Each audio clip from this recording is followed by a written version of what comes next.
Thanks for coming. It's my pleasure to introduce tonight Barry's second writer-in-residence, June Spence. Miss Spence comes to Barry from Bowling Green, Ohio, where she earned a Bachelor of Fine Arts degree in creative writing and served for a year after that as a visiting writer. A native of Raleigh, North Carolina, Miss Spence was attracted to Barry by the beauty of the campus and its southern location. In an interview with Dawn Tolbert in our PR office, June said, quote, "I knew this was the right thing to do when I came down to interview. When I got to Georgia, everybody talked like me, even more so. It just felt right." June comes to us with highest recommendations from noted Southern writers Jill McCorkle and Doris Betts, both of whom described her as a young writer of great talent and promise. As Doris Betts put it, June is, quote, "a comer in the best sense of that word, a young and talented writer who knows what she wants and is bound to grow and develop," end quote. As Jill McCorkle put it, quote, "Barry would be well served by hiring such a talented young writer whose career is taking off so quickly." June's career is indeed taking off. Her stories have appeared in such notable publications as Oxford American, The Southern Review, Puerto del Sol, and, most prestigiously, Best American Short Stories 1997. Last year saw the publication of her first book, Missing Women and Others.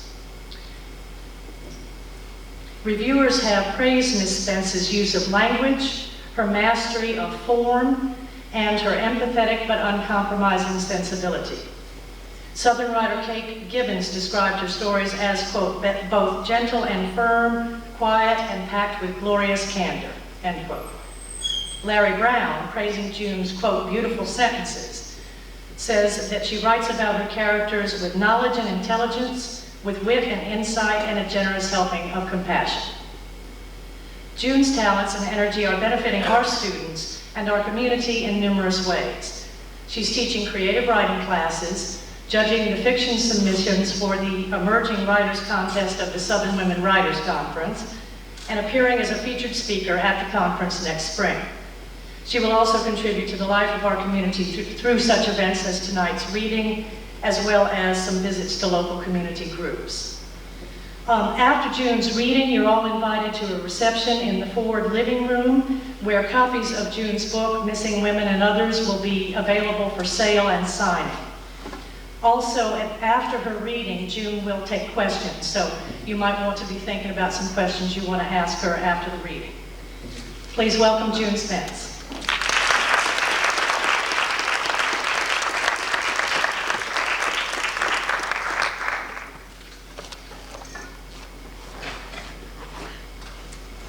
Thank you, Emily. That was awesome. That's nice to hear. Cool stuff before you come up here. Thanks so much for having me. So far it's been I'm having a good time. I'm enjoying my classes. I was saying today was a great day in fiction because we had our first fiction workshop today, and it was awesome. It was so good, and it made me real psyched for the rest of the semester and year here. So you can't slack off now that you got off to such a good start with my students, because now I know what you're capable of. You have to go. I'm going to read, and I'm going to just kind of pay attention to time, because I know the MTV Music Awards are on tonight, and I know that's a big conflict, and we tried to schedule it around it, but anyway, I will read, and I'll keep it short and sweet. And do ask questions as they arise. Well, ask them after. If you raise your hand during, it's really throw me off. I'll start with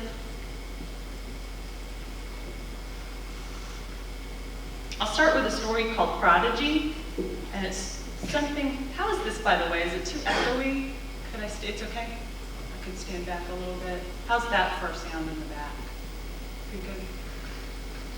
I always like to read this in a college setting, especially in an auditorium, because it's like the music class that's in the story. I'm not convinced it's the best read aloud story, so in its defense, I'll say that it's short and it's kind of weird, and if you're not real crazy about it, I have better out loud stuff. follow up with. Okay, it's called Prodigy. What Jasper can't get over are her miniature hands, blue-veined and corded as an old woman's, the expert positioning of the fingers, now nimbly dancing, now muscled blunt against the strings. Her delicate grip on the bow, carving sound, invokes a stiff rhythmic sway in her body, precise as a metronome. Those hands, and yet her face is baby sleek and rounded, 2 spots of color dabbed high on the plump cheeks. Her tiny pursed mouth is rouged blood red. They paint her face, but dress her as a child. The high-waisted yellow dress lies smooth and flat across her chest. Crinoline peeps from her fanned skirt. Her colt-legged, spindly stance is anchored in black-buckled shoes. Gwendolyn Kim is a child, 10 years old, but small, even for 10, barely 4 feet tall, exquisitely tiny. Her violin is toy-sized. She's been playing since she was 4, touring since age 7. She's the child of Korean refugees, their miracle in America. It is a miracle, too, that Jasper has found her, that random channel flipping landed in this. God bless public TV's middle of the night eclecticism. Mild interest held him through the 6-year-old math whiz and the 11-year-old medical student until Gwendolyn Kim. Her ancient hands and soft baby body, her painted face and little girl dress thrill and confuse him. He feels her aura penetrate the sickly green rays of the television and infuse him with a pure light. What he feels, he can only call rapture. Nothing enraptures Jasper in this town. He saves money for the big move, but suspects it will never happen. His plans are too ill-conceived, too vague. He knows only that he wants to go away, to a city perhaps. But he hates traffic and noise. He hates not knowing his way around. The rent on his claustrophobic studio apartment is an unsurpassed bargain. The thrift in him could not bear to pay more. Gwendolyn Kim flies to Chicago, New York, Minneapolis, Topeka. Her tours are interior. She's whisked from plane to car to hotel, where she pockets the small tablets of soap. She's combed, fitted, and painted, then jettisoned to the dark caverns of the music halls. Jasper spends the money he saved on MUS 110, music appreciation at the university. He learns Baroque from classical. He buys a candle in the shape of a treble clef. He buys a poster that he lacks the courage to hang. It is of a pointed ballet shoe balanced on a bow, stark against the curved silhouette of a violin. Adagio, it says in gold across the bottom, slow in tempo. It is the way things move in this town, slow in tempo. One season drags reluctantly into the next. The shopping mall forms one brick at a time amid ownership disputes. It remains an unfulfilled promise of a food patio raucous with teenagers and shops that sell funky ethnic bracelets. The students don't believe. They desert the town every weekend and all summer long, and they never look back. The university is rigid, ancient limestone, grounded in its own perpetuity. Plaques on fountains speak of a grim century, a modest birth as a teacher's college and growth into a humanities stronghold.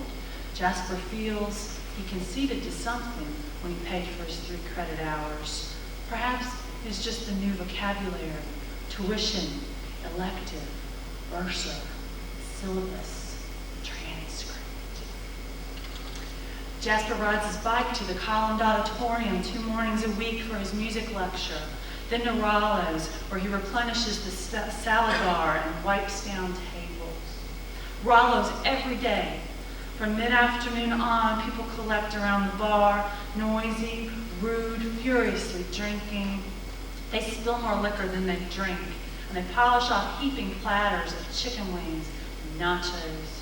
By 2:30 or 3 a.m. they ebb, leaving the surfaces gluey as flat paper. Gwendolyn Kim's days are rigid with discipline, allowing only for excellence, nothing clumsy or superfluous. She is fed on gruel, nutritious but bland. Flavors could distract. No television, a private tutor who speaks in monotone. She sleeps in her velvet-lined violin case, a brick of rosin closed in each tiny fist. Her head must be a resonant chamber, a conduit of music. A couple or 5 beers, and Jasper heads home. He tries to listen to the tapes from class, but the sounds elude him dreamily, sifting through his head and gone. He turns on Hank Williams with a baseball game. His only Gwendolyn Kim's playing that captivates him. He eats a soggy, melted ham and cheese sandwich out of a styrofoam box. He rakes the bottom of a potato chip bag for salty crumbs. He tips back a waxy cup of soda, feels it coat his teeth with stickiness. What is talent? Jasper's mother keeps his rude crayon drawings in a plaster cast of his small hands to commemorate an average childhood. Jasper Leonard Schumacher, 10 fingers and 10 toes. His halting recitation of the ABCs, the tying of the shoelaces. Big hand on the 12, little hand on the 6. 6 o'clock is supper time. Ate all his broccoli. Didn't like tuna fish. Loved canned pears and beef jerky. Fingerprints in the margarine. Greasy mouth proclaiming innocence. Plucked at his own genitals, but the doctor said, fine, fine. The cowlick splayed at a defiant angle, resisting wet combs and hairspray.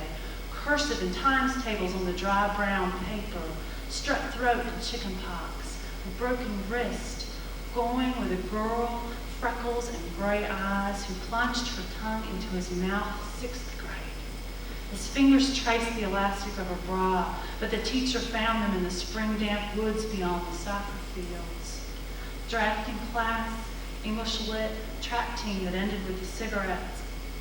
Growth, urging and insistent, aching in his thigh bones. Bumps, red and painful. Adam's apple, jutting like a beak.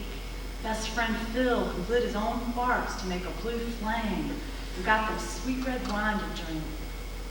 No girls since that first one. 18 and still no girls. His head brimmed with heat and longing. The whore, his age or younger, eyes crusty with mascara, opened beneath him, and he shriveled inside her. Saw her emptying the trash when he left. The Tokyo sauna, open 24 hours, still red, winking neon beyond town. An embarrassment still. For 8 years he gums the motor past.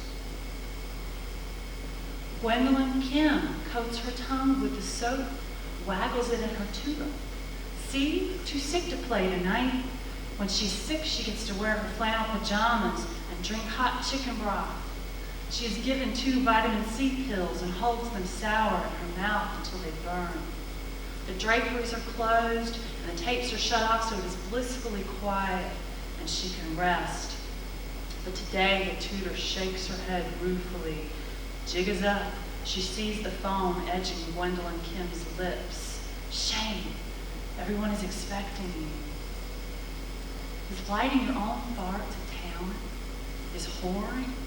Jasper can slice a radish paper thin. He can maneuver his bike between snugly parked cars.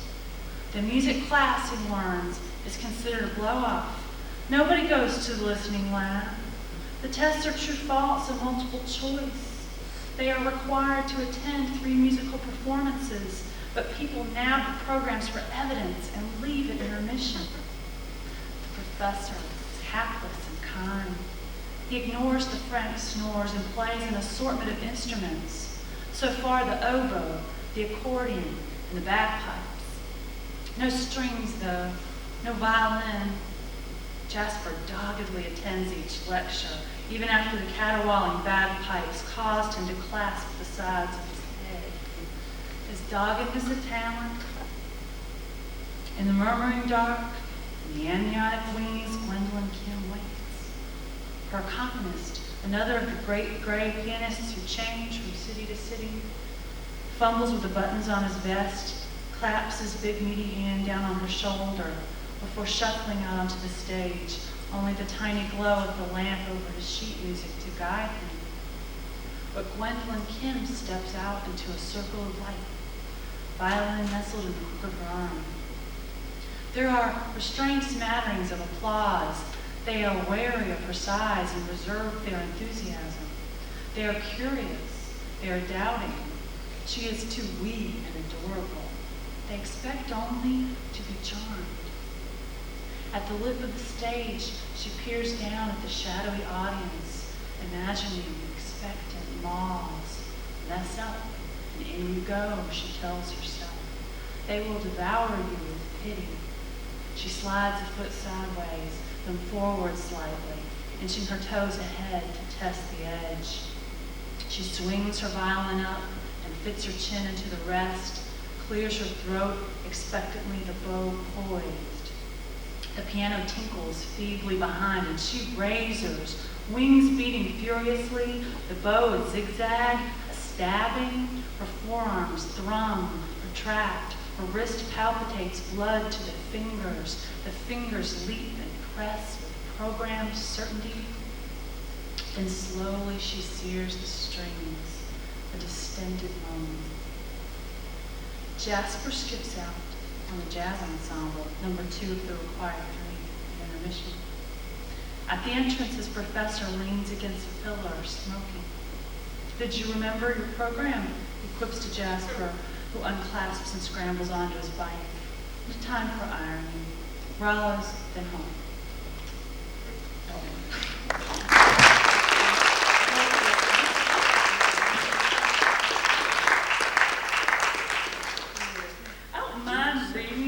Too much, but a lot of times it gets to be, I can go somewhere and read and then I can go away again, so I don't have to see people again. So it's a little different when you gotta stick around after. And it's always my family, when they're around and I do a reading, they're like, can I come? Can I come? I say, no! But my dad comes to some around Raleigh, where we live in. Come to stuff, and he's such a ham that he wants to, and he'll, under the question period, he'll be like, okay, yes, mister? And he'll say things like, you must have had the most wonderful hair. So it's hard when there's people that you know or will know in the audience, but that's okay. I'll read this one. These are bonus tracks. These aren't in the book. They're like the extras when you buy the CD. So I'll email you a copy if you get the story, if you get or something. I had these two. These are real short pieces, and I'll read one and possibly the other one. I had written them for shorts. I've been invited to write something for. We have our Sunday paper was having this little journal thing, Sunday journal, and so I had real limited space to write a story, and they wanted local authors to contribute. And I have lots and lots of really limited short stories, but this one's fun out loud, and it gave me an excuse to finish it, and finish it quickly and in a small space. And I think most of what I read from here on out is I think they're all first person. So if you're tempted to think that all first person things are autobiographical, you'll have a hard time choosing which one would be autobiographical. And the answer is none. This is called Let a Sleeping Love Lie. And that is from my good friend Mark. Plays around with writing all kinds of stuff. He'll write screenplay, and he'll try to write plays, he'll write poetry, he'll write prose, and he went through this thing last summer where he wanted to write country songs, and but he didn't ever write a country song, but he came up with a list of great titles, and this is one of the titles. And so we were doing stuff back and forth, and so he said, well, here, let this be a title to a story, and so that's what I started with. But his best title, which would be a great story, except that the title itself is the story, was on the list was if you don't stop waving that gun at me, I'm gonna start waving goodbye. And that was like the best. I hope that song is written one day. Because it's the best title in the world. But this one is Let a Sleeping Love Lie. I was browsing at the Quick Stop because sometimes they'll discount their cat food down to next to nothing. And plus they're always the first ones out with the new generic smokes. I'll buy a carton of whatever's new and keep one pack sealed. It's the only collecting I do, unless you count those religious mongoloid baby figurines that people keep giving me for my birthday and Christmas. I never asked for them, and now they're cluttering up my house with their creepy, goggle-eyed stares. They've got Bible verses set in gold around their bases. I just as soon you give me nothing and give me another one of those. Give me a headache, give me rabies, a hard time, chiggers. But it hurts people's feelings if you tell them the truth, so I just say thank you and keep adding figurines to my shelf. If I don't dust them, their eyes go dull and don't seem to follow me around the room so much. Dull eyes or no, they were the only company I've had all the weekend, which brought me to the Quick Stop. I'm not a hermit, but I've lived like one since Roy left me. Roy says it was you throwed him out. Well, who are you going to believe? He couldn't wait to go climb on that woman and do his business with her every night. My changing the locks was all the incentive he needed. I told him, you like it so much, you go and see if you can make a life with her. Well, they got a baby now, but the woman's let herself go. She's fat now, her roots are an inch gone to black, and she doesn't wax her lip anymore. When I see her, I say to myself, there, for the grace of God, go I.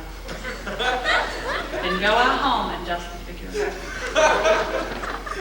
They're bad company, like all the ugly babies Roy and I could have had, setting cheap porcelain and leering at me from the shelf, gathering dust. When I start to gather dust, I go somewhere, even if it's only the Quick Stop. You can guess who I saw there. Roy had a bag of diapers under his arm and was getting a 32 ounce out of the cooler. It was in me to say, some things never changed, do you? But I didn't. I just said, hey, and he turned and said, well, hello. He grinned at me. Gotta be something good to eat.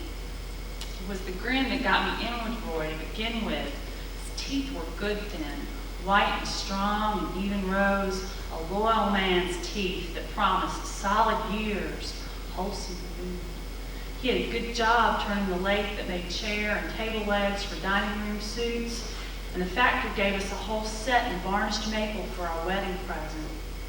We fed it to the stove the winter after he was laid off. First just the leaves because they made the table too big for our breakfast nook anyway, but the rest soon followed.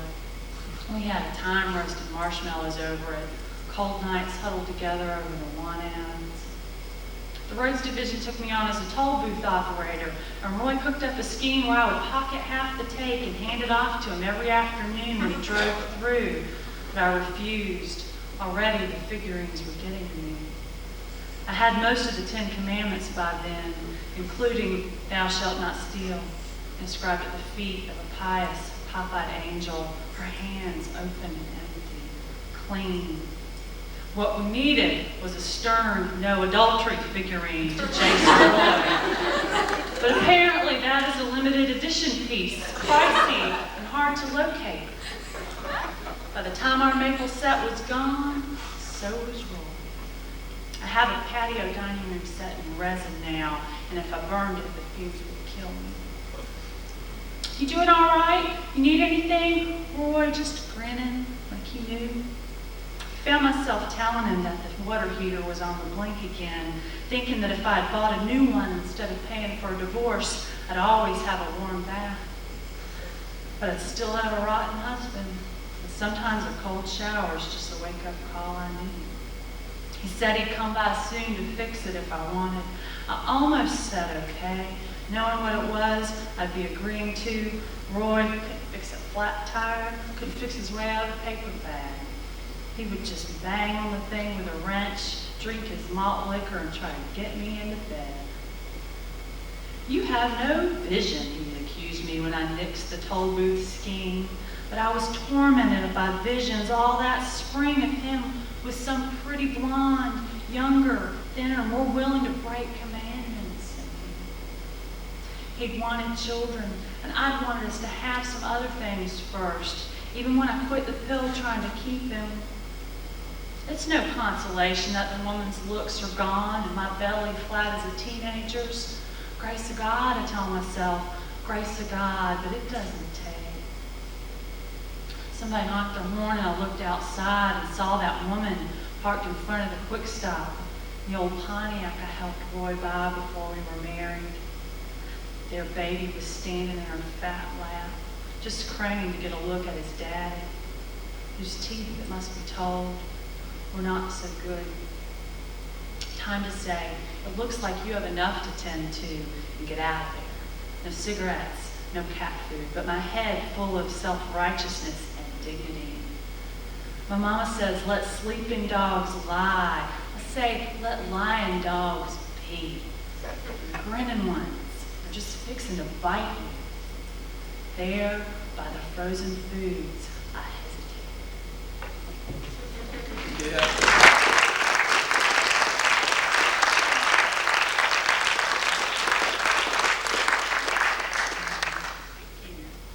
Isn't that like a country song?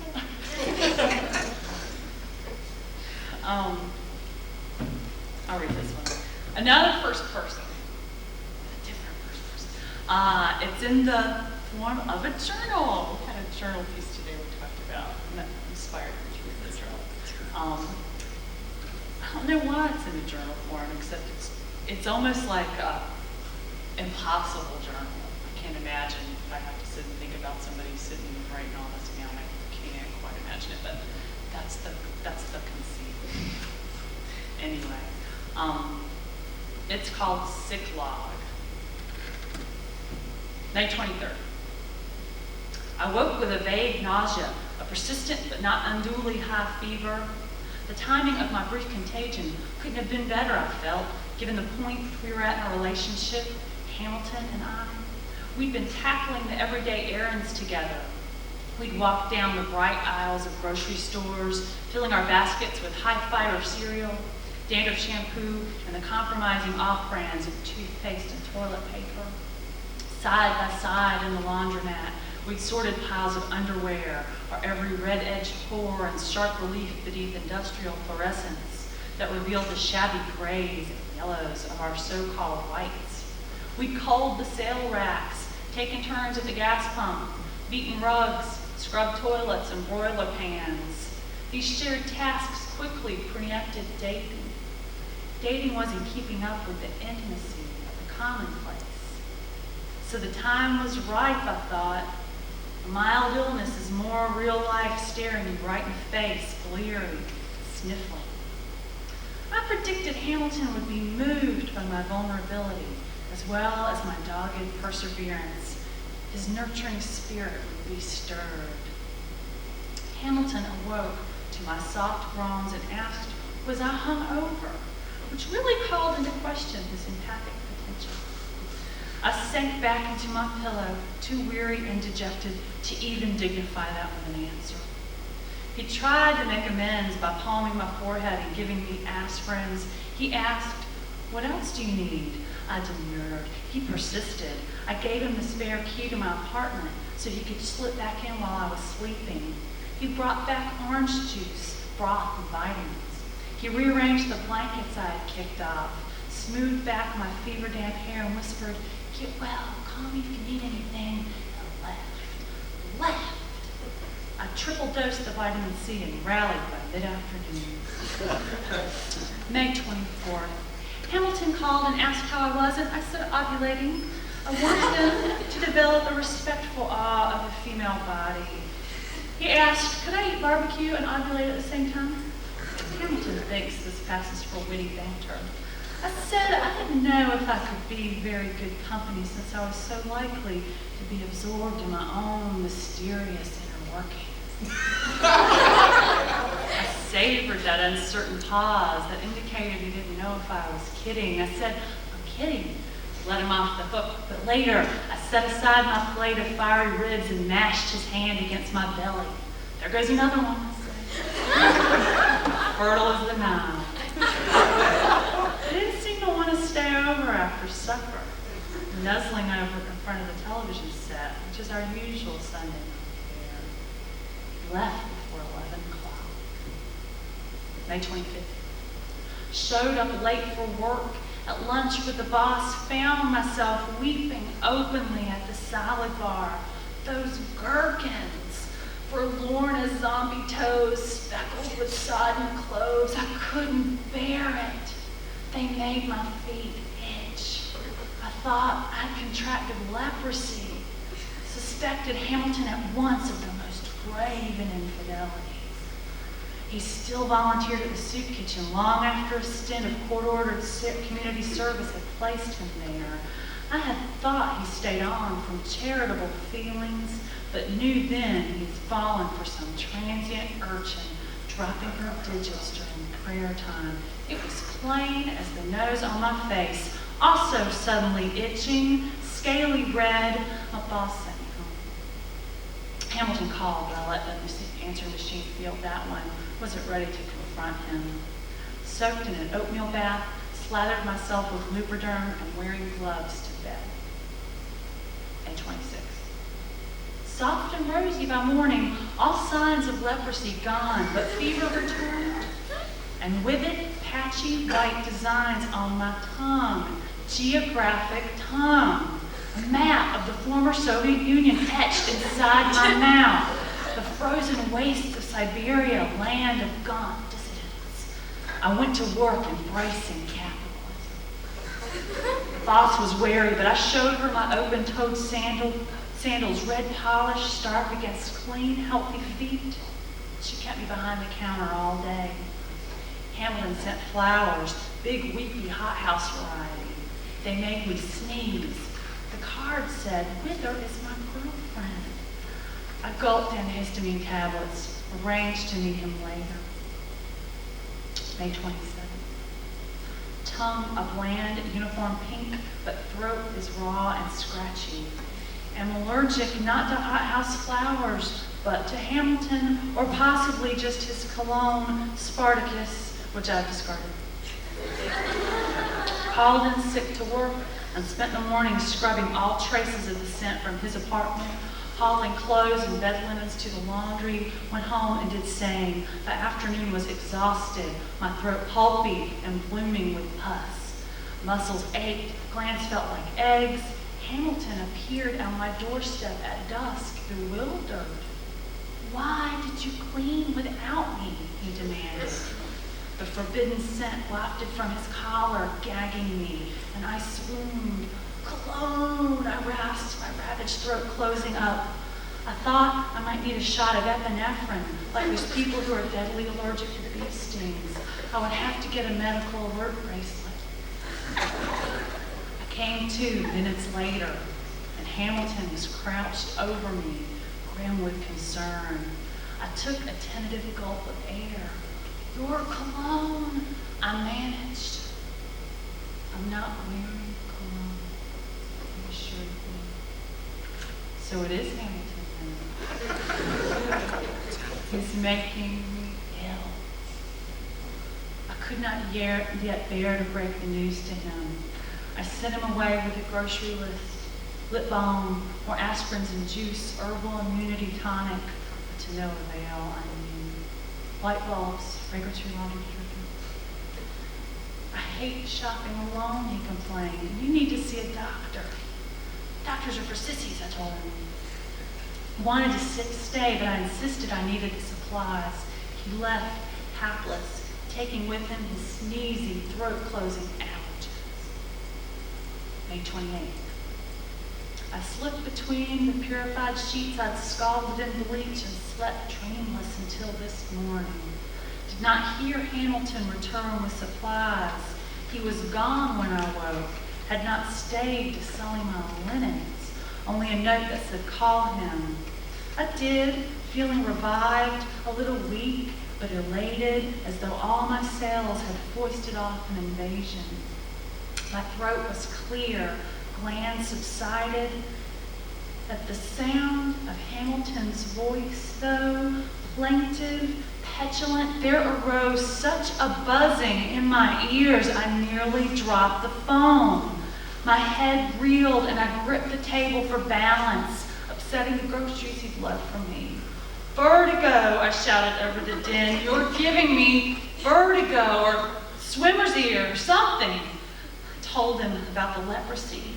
The geographic tongue confided all my suspicions. I could barely make out his strangled response. What's that? I prompted. You'll have to speak up. The buzzing. I said, you're sick, he yelled back. Didn't I know it? I had to unhook the phone then before my eardrums burst or I lost my equilibrium entirely.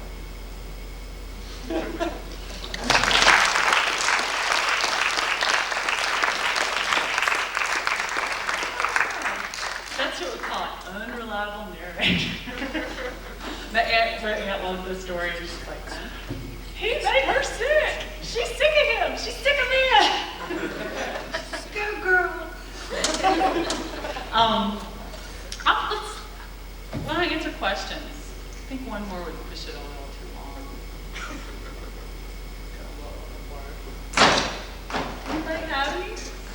Or do you force me to read again? What do you think? Shall we just say goodnight? Should we go see if there's any good snacks? Are there any good snacks? Yeah. How has making into Best American Short Stories changed your writing? Like, has that brought you a lot of attention? Well, I had the short story collection was, I'd already had a contract for that, so it didn't change it in that way, although for a lot of people it does. Because a lot of times when you show up in there, agents start calling and stuff, and that's when things really start happening.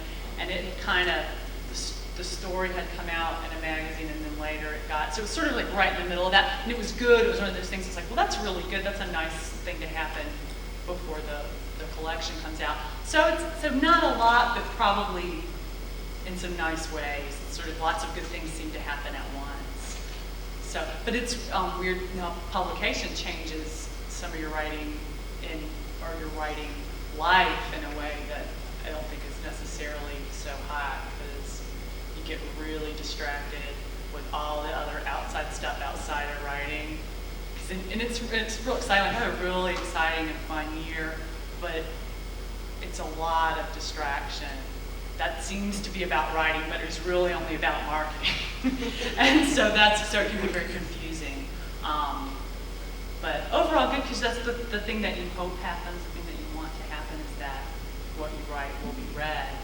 And so, it's not much to complain about, but it does change your, you don't feel like you're shouting down a well anymore. You feel like if I do something, it's going to get disseminated. And that's a little freaky, because I think even when you hope things will get published, you feel pretty secure that what you are working on is just yours.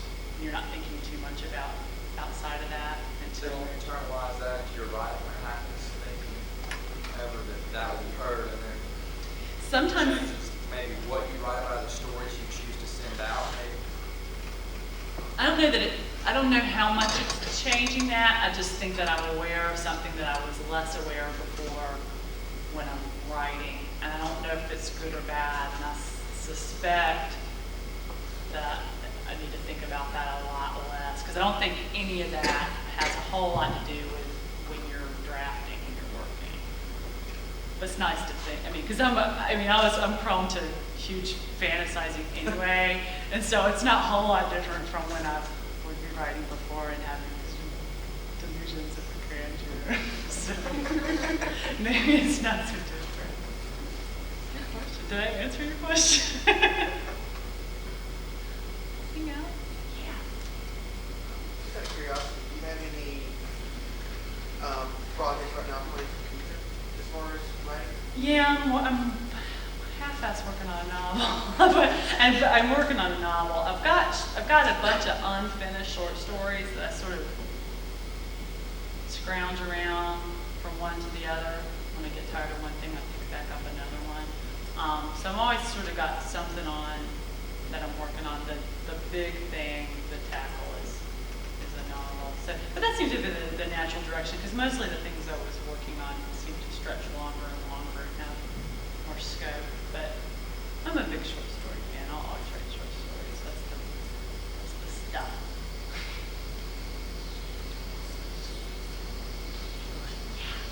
Talk a little bit about the genesis of your stories.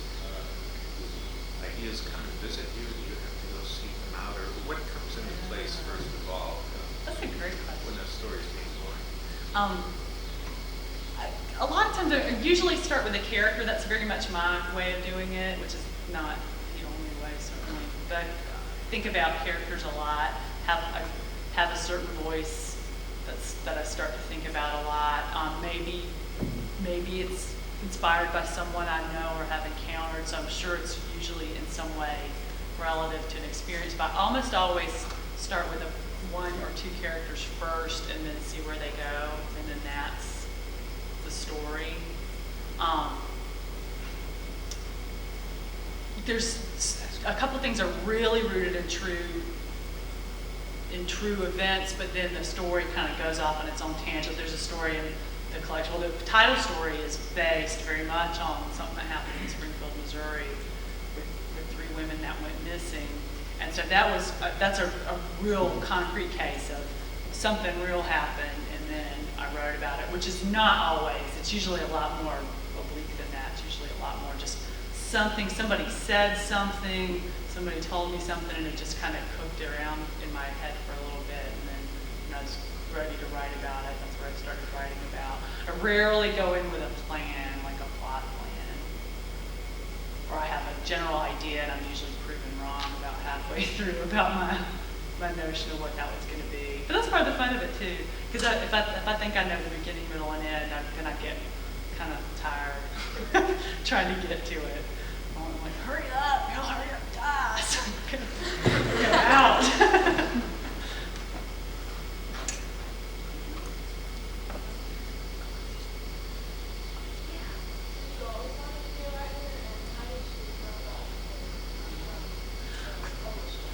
Yeah, I think I did always want to. I know I wanted to be an actress first, or a movie star. But, and then sometime in high school I remember thinking I thought maybe I want to be an anthropologist, because I found myself doing really weird stuff, like telling lies to remain in maybe kind of hinky situations, like to stay in a bar so I could talk to weird people, or, and I thought, well, there's either something really wrong with me, or maybe my calling is to study the human condition. Okay, that's what. But then I wasn't any good in science, and also I was a shampoo girl, which is not to negate everything I just told you, call it into question.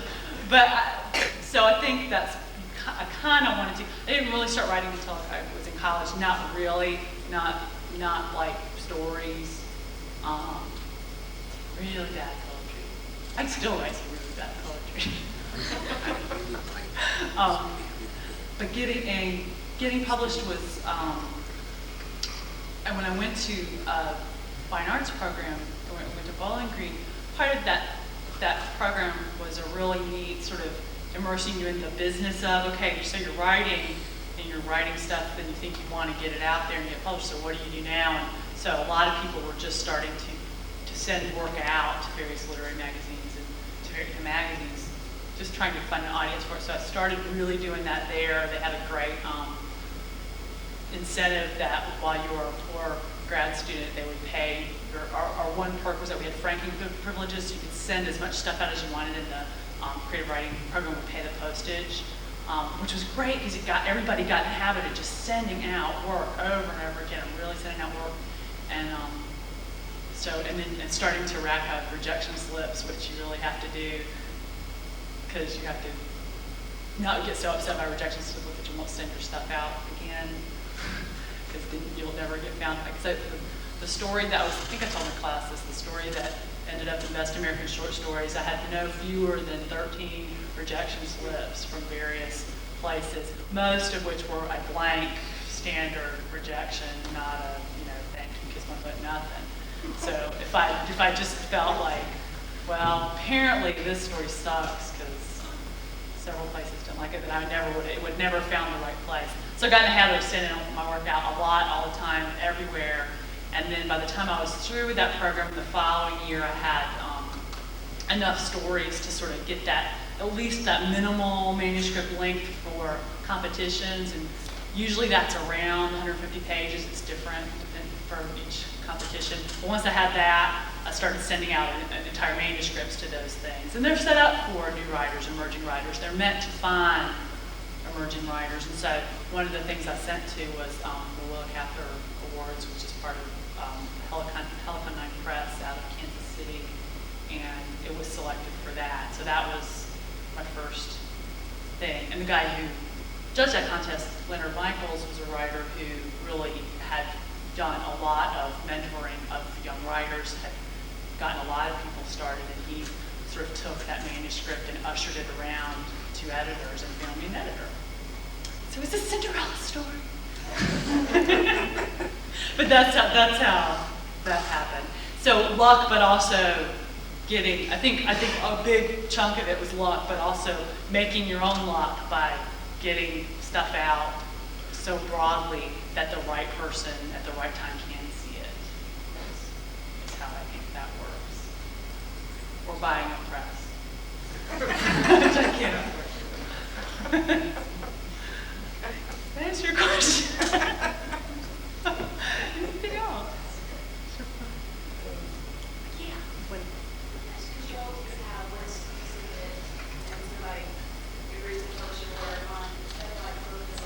Oh, that's a great question. Next to none. It depends. It really depends on who you're working with and what they do. Mostly none. Like Riverhead, who I think are wonderful people. They were very courteous and concerned. Like they were always like, well, we really love the cover. What do you think of the cover? You like the cover? And luckily I loved like the stuff they were doing, but I also had the feeling that, well, what if I didn't love it? You can trash it and start over.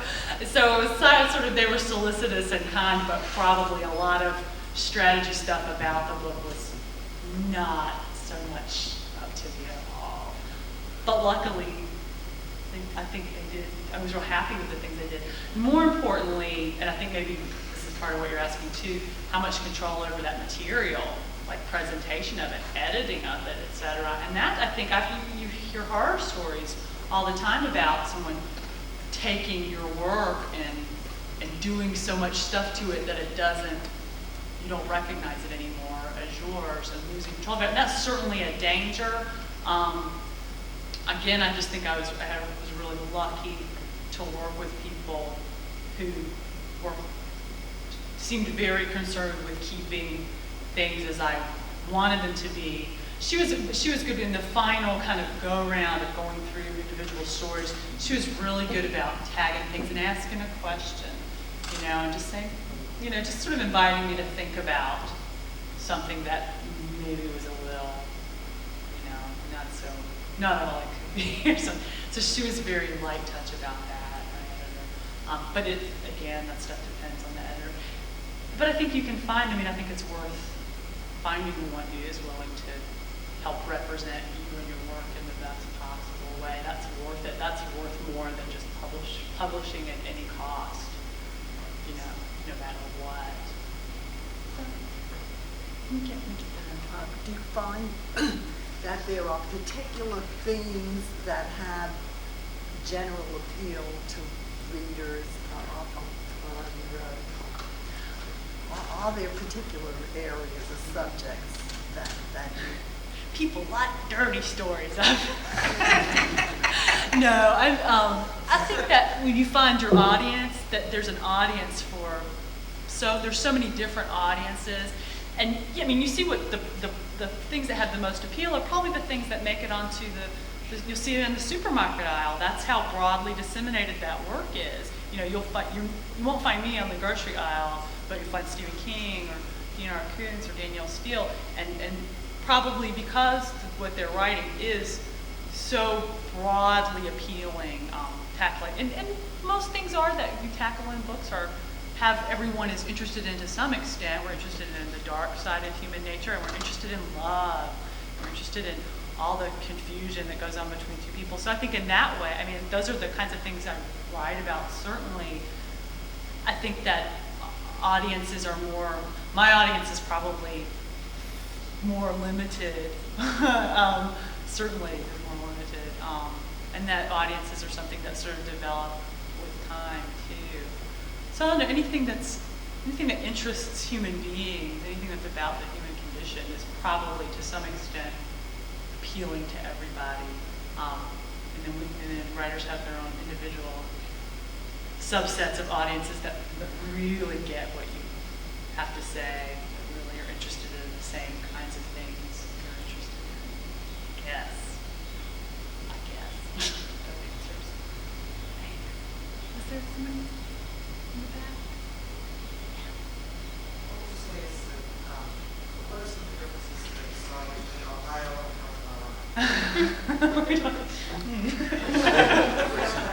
No, just kidding. Well, I grew up in North Carolina, and I spent like 3 years in Ohio, and then several years later, I spent another year in Ohio. So, can I be said to know Ohio as well as North Carolina? No. I will say that people aren't as friendly, but that's true in North Carolina now too. Because there's all the small towns are now big towns. All the small towns are sleeper communities for Research Triangle Park. So it's rapidly changing. And another thing that I'm finding is, and it's interesting because at the same time there's a lot of interest in regionalism in writing, things that have a sense of place and time. And at the same time, in the big world, our places are growing to look a whole lot like each other and sound and seem a whole lot alike. I could go down a strip in Bowling Green that would look just like a strip of Capitol Boulevard in Raleigh, my hometown, and they are, 900 miles apart, and yet if I forgot myself for a minute, I wouldn't know which town I was in. So it's interesting, they're different, and I'm real interested in their differences, but I'm also interested in the way that things are getting to be so much more the same everywhere you go, even when you leave the continent, how much the same they can be. That's sort of answered. Sort of answered, but maybe. Was there, I've seen a couple hands. Change your mind. If there's anything else, we'll adjourn. Thank you so much.